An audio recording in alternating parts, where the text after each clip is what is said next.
my name is Michael Hennessy. In this series of videos, Shay Phelan, Kieran Collins and I will visit farmers who are working with the Enable Conservation Tillage project over the last 5 years.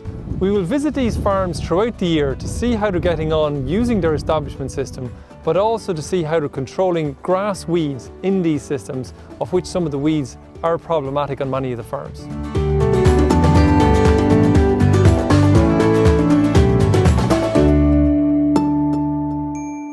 So we're travelling today to Adam Goodwin's farm. He's just outside Castledermot in South Kildare to see how he's getting on.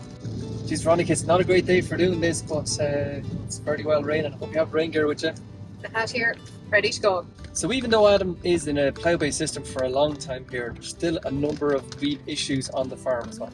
Yeah, absolutely. And I know a lot of people that associate grass weed with non-inversion systems, but the plough still can have grass weeds and we have to be careful of that. Hi, my name's Adam Goodwin. We farm outside Castledermot in South Kildare. We have a beef and arable farm, so we're mainly arable and then some beef cattle. We have some ground that you can't plough, so that's why we have cattle, but it works quite well for the whole thing. We have a medium loam soil, and we've got some impenetrable subsoil in areas which makes drainage a problem. So we do sow quite early because of that, because there are some fields where once the springs start to rise, you won't get through no matter what system you have. So basically we plough and sow at the same time and try and produce as good a seedbed as we can to try and avoid slugs, because also with our soil type we'd have slug issues, which would be another issue why min-till and no-till, we would be nervous of it on our land. Do you have any issues with grass weeds on your farm? We've always had grass weeds and we always will have grass weeds. The plough is nice because you start with a fresh seed every year. You have fresh start, which is great. There's a seed bank there. It's not crazily high. The main problem with weeds would be on the ins and outs with the plough. And so we try, and we're cognizant of that and try and manage that as carefully as we can. We disc, which will help a bit. With this system we've tried sort of glyphosate pre-sowing, but we don't normally do because we don't have a huge weed problem. Like everybody, we've got wild oats in places. We would have great brome, we'd have sterile brome, we'd have bits of canary grass, we'd have scutch. Our great brome problem originated in one field. We didn't even know what it was, and it wasn't a major thing, but then we brought it on home safe seed and spread it around the farm. So, you know, that's something we did ourselves. So having partaken in the project, we would be more conscious of maybe not doing that again with the next problem that arises or whatever. You know. Canary grass, we didn't know what canary grass was until we got it in a small paddock that was continuous spring barley. And it got so bad that we couldn't get the combine through it. It was a ridiculous scenario. Once we swapped to winter barley, it broke the cycle and the herbicides worked on it. That field is now also in grass. But the canary grass is now, there's little bits of it, you'll find it in nearly every field, but it doesn't seem to get a hold because with autumn herbicides and with ploughing, it doesn't really feature. It's wonderful to be able to have the option of grassland to handle a weed problem. Why we joined the ECT project? I think weed identification was good for us. Awareness of problems, awareness of alternatives, to get to meet other farmers who are also trying to tackle weeds and where their weeds came from and why and how they sort of went along. You know, we had a crack at no-till. You know, we've tried different things that we wouldn't have tried if we hadn't have done it. And I think it was a good opportunity to learn. So. Adam's system is plough-based and it's very heavily based on winter cereals, hence the brome problem that kind of accelerated here. Because of the natural springs that he talked about, he likes to plough really early, so they're generally the first sown in the area. We're trying to encourage him to move to pre-emergent herbicides. So he's recently invested in GPS technology because his system, he had no tramline markers and needed to see the crop to be up to go early post-emergent. So we're trying to move him back to pre-emergent, and hopefully that should help address the problem going forward.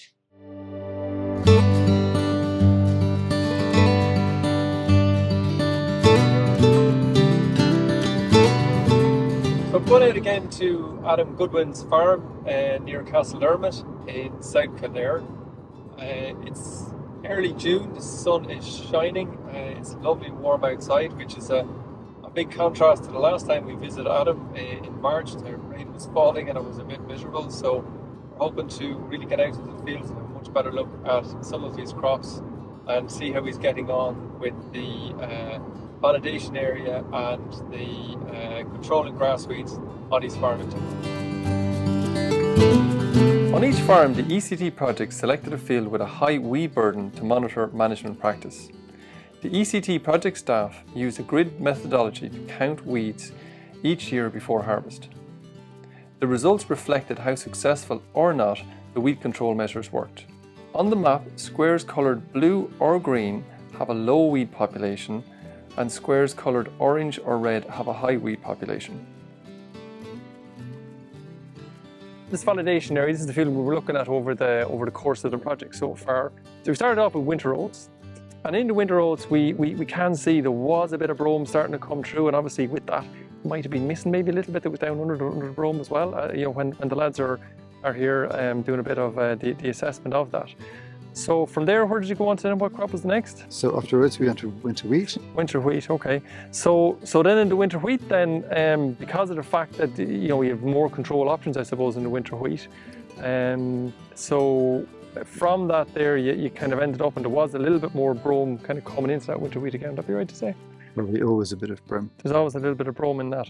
And from there then you jumped into, because there was that little bit of brome, maybe a little bit more maybe than you might have liked, your rotation then dictated Into oilseed rape. Into oilseed rape. And in terms of management of that oilseed rape, you use some grass weed control in that? You have much better herbicide control, and we always use curb because of the risk of black grass with oilseed rape. So the curb will have left a much cleaner field. Okay. So then in that we ended up with a very clean field after the oilseed rape, and following that then again was winter wheat. Winter wheat then again. So in the winter wheat then, coming up to the harvest of that, and after using some pre-emerge herbicides, you ended up with still mostly a very clean field, but a few spots of bromes here and there. Would that be fair to say? And maybe obviously the headlands are probably, or around the edges of the field, probably a little bit more than the rest of it. Again, it's the ins and outs of the plough. It's where there's wet areas and things like this. And at the moment then we're doing the assessment of the winter barley, which was sown for harvest 23. And that's what we're doing at the moment. And we can see very clean field for the most part, but a little bit of brome in it nonetheless. Would that be fair? We don't believe in perfection. Right, there's always a little bit, and we can see a little bit of bromes around the edges of the field especially. We learnt to be more weed aware, so to be more conscious of the weed profile we have and what weeds we have and whether they're getting worse or better, where we're going with it. We've had issues in the past because we grow rape and we also grow peas, and there can be sclerotinia problems between the two, so that made us be very careful about our rotational program. Just as I say, the more aware you are, and then try and avoid bringing in more problems, because often you're bringing weeds onto the farm. Things like disking, we weren't disking very much, we're now disking a lot more than we were, as much as we can. Things like, changing the width of our headlands and stuff to try and sort of kick the weeds further out, because our main weed problems are on the ins and outs with the plough, or wherever the plough isn't sinking in a field is really where we... Another benefit of being part of the project was to look at what other people are doing and to see new technology and new ideas and try and assess, what's working, what's not working. Because we have quite variable soils on the farm, we are a little bit limited maybe with our heavier ground as to what we can do, and also it is about profitability or being sustainable. And the idea of running two systems is not really viable for us. So we kind of have stuck with the system that works for our farm. So we haven't gone particularly, like a couple of years ago we tried a no-till just because it was a situation that benefited it. And we are pretty certain we had a 1 ton per acre penalty by doing so. So, I know you can't judge it by that, but just in our experience, that's what we learned from that. So we were happy to keep going with our system. We think it suits our farm. It's working. Like last year, every year we would have been told by advisors we're sowing too early, and yes, there's issues with sowing too early, but if we didn't sow when we sowed last year, we wouldn't be standing in the field right now. We'd have spring barley about this height. So, for us, by sowing early and by doing the system we do, it all going well, we get our crops in and we sort of keep the thing going. I think there's a real diversity in this area. We have some extreme no-till, or non-inversion, and then we have people who are pure plough-based still. There is a trend where dual systems are emerging, But I think the message coming from Adam's farm is that grass weeds are across all of those systems, and this perception that it's just non-inversion, a problem in non-inversion, and the plough fixes everything is something we need to dispel. So and we are seeing brome in plough-based systems, and they are creeping out of headlands, and people need to look at the integrated pest management strategies to keep them contained. A huge thanks to all the farmers who shared their experiences along the last 5 years. If you want more information on all of the farmers, please go to the Teagasc website, teagasc.ie, and search for the ECT project.